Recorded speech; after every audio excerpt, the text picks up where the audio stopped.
आज हम सेहत की शुरुआत ऐसे टॉपिक से कर रहे हैं जिसके बारे में आमतौर पर खुलकर बात नहीं होती। अच्छा, आपको 9th या 10th क्लास की साइंस का वो रिप्रोडक्शन वाला चैप्टर याद है, जिस चैप्टर के आखिर में आपको सेक्स से फैलने वाली बीमारियों और उस ऐसे इन्फेक्शंस के बारे में बताया गया था। ये इन्फेक्शंस सेक्स के दौरान एक संक्रमित इंसान से दूसरे इंसान में फैलते हैं। इन्हें STI भी कहते हैं, लेकिन ये ज़रूरी नहीं कि सभी STI सेक्स के ज़रिए ही फैले।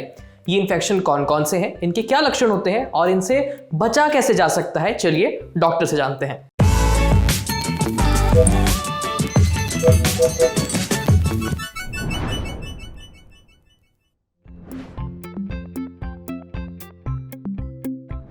STI, जिसका मतलब है सेक्सुअली ट्रांसमिटेड इन्फेक्शंस।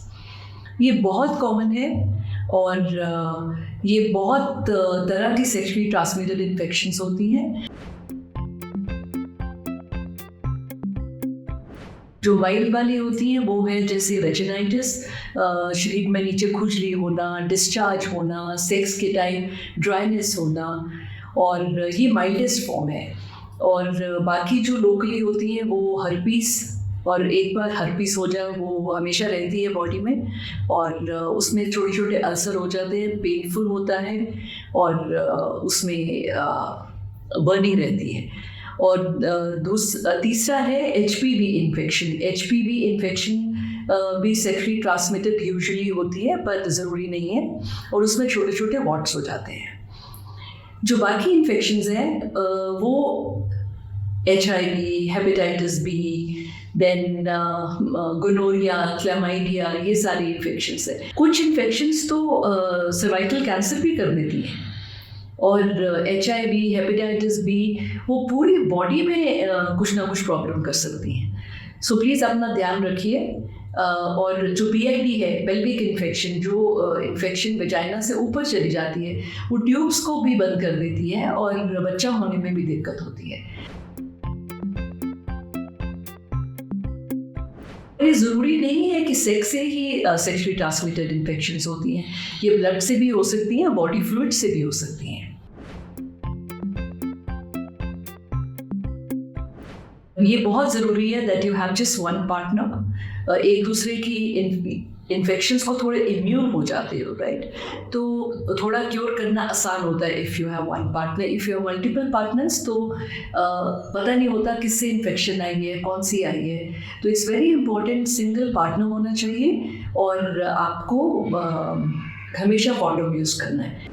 जैसा कि डॉक्टर ने बताया, सेक्सुअली ट्रांसमिटेड इन्फेक्शन से बचने का आसान सा उपाय है कॉन्डम का इस्तेमाल करना, क्योंकि HIV और हर्पीस जैसे इन्फेक्शन कभी भी ठीक नहीं हो सकते, और कुछ इन्फेक्शन तो कैंसर का कारण भी बनते हैं। इसलिए इन टिप्स का ख्याल रखें और सेफ रहें। अब बढ़ते हैं सेहत के अगले सेगमेंट की तरफ, टन की बात। जानिए ऑफिस जाने वाले डायबिटीज मरीजों के लिए सूरज की रोशनी क्यों जरूरी है।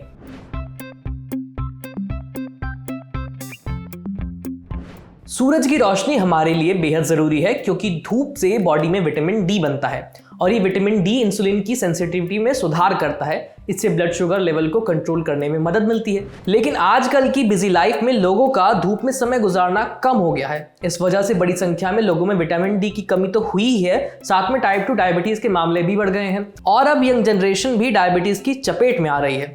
और कॉर्पोरेट जॉब वालों की तो हालत ही ज़्यादा ख़राब है, क्योंकि ना ठीक से खा पाते हैं, ना ठीक से सो पाते हैं, और एक्सरसाइज का तो टाइम ही नहीं मिलता, और सूरज की रोशनी में बैठना तो मुमकिन ही नहीं हो पाता। ऐसे में डायबिटीज़ हो जाए तो इसके साथ जीना और भी मुश्किल हो जाता है। कैसे, बताते हैं। European association for study of diabetes यानी EASD नाम से एक संस्था है। इस संस्था ने एक ऑफिस में काम करने वाले लोगों पर एक स्टडी की है। इस स्टडी के मुताबिक कुछ लोगों को 5 दिन तक सुबह 8 बजे से शाम के 5 बजे तक एक ऑफिस में ऐसी जगह पर बैठाया गया जहां सूरज की डायरेक्ट रोशनी आती है। इसके बाद हर दिन उनके ब्लड शुगर की जांच की गई, और इसमें पता चला कि 24 घंटों में से 60% समय यानी कि करीब 14.5 घंटों तक ब्लड शुगर लेवल नॉर्मल ही रहा। वहीं जब इन्हीं लोगों को उतने ही समय तक आर्टिफिशियल लाइट यानी कि LED लाइट वाली जगह पर बैठाया गया, तो उनके ब्लड शुगर का लेवल जो नॉर्मल लेवल था, वो 14.5 घंटे से घटकर केवल 12 घंटे तक ही रह गया। यानी सिर्फ 5 दिनों तक धूप में न बैठने से शुगर लेवल बढ़ने लगा।